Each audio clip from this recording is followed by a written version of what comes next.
Hey,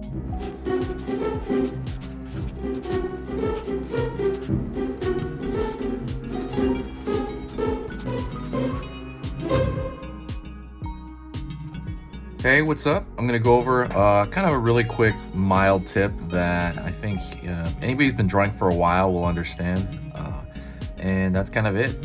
If you enjoy, art advice and how-to videos, I'm gonna be posting probably once or twice a week now. Definitely follow if you're not, and press that like button if you enjoy these type of videos. So let me start talking.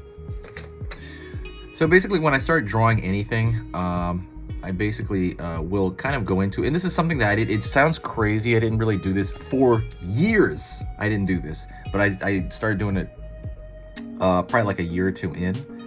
Was the process of kind of erasing and going back. I used to think that just because I had something down, because I was kind of addicted to drawing in pen first, because I had something down, I figured that's what I had to work with.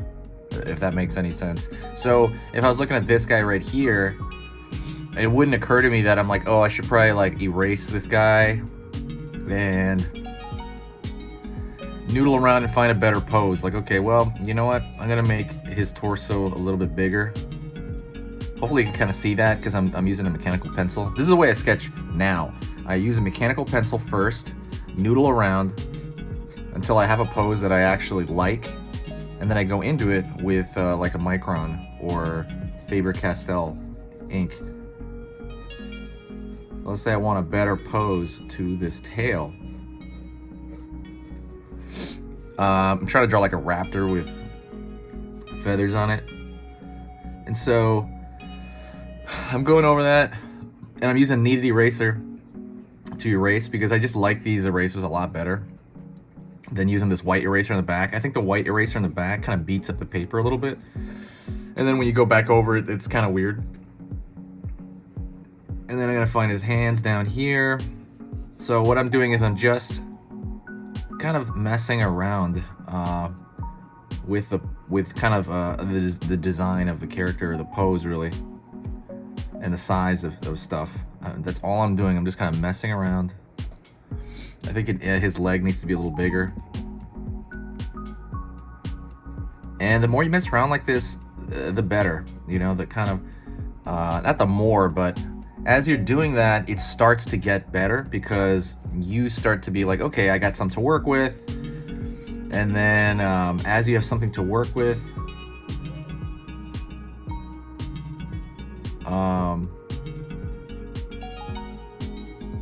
as you have something to work with, you can kind of build upon that, and you're building upon, because when you look at something, you can change it. So I've said this quote a million times.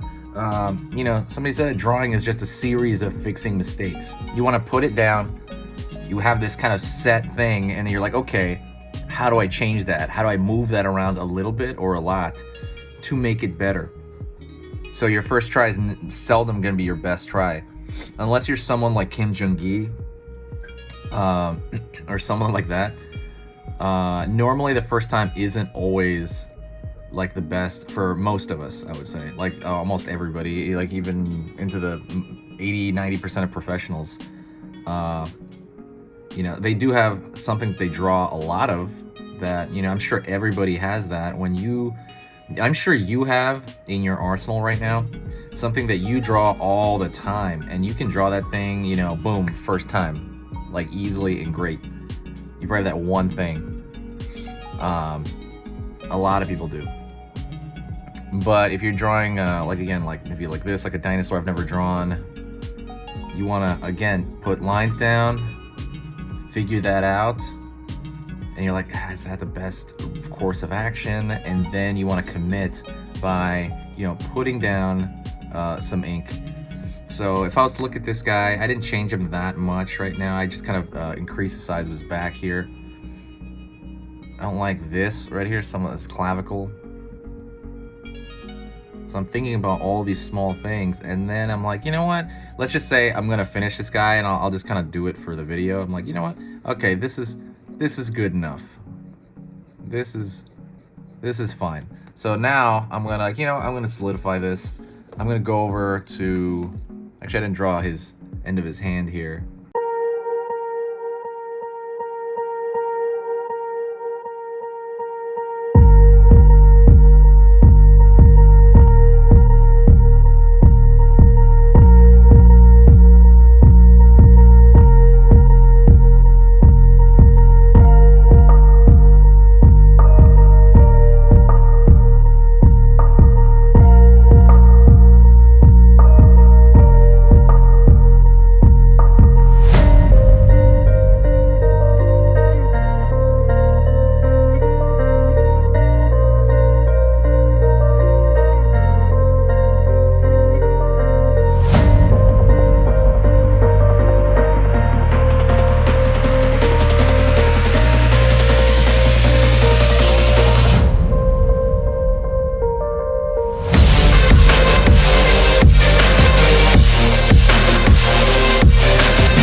A little bit more shadow, or it would also ground the figure more, and then I would just kind of keep going into that more so.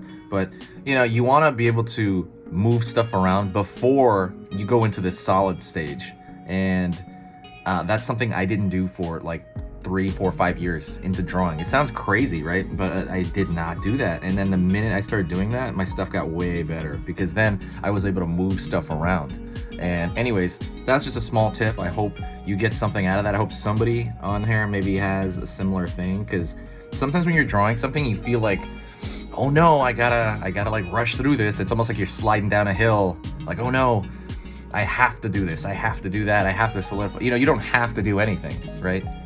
It's kind of just something like a realization. When I first got it, it just really surprised me. In a way, it was like, whoa, I don't have to finish this thing right off the bat. I can take my time, noodle around, change things, move things. I can change things a lot.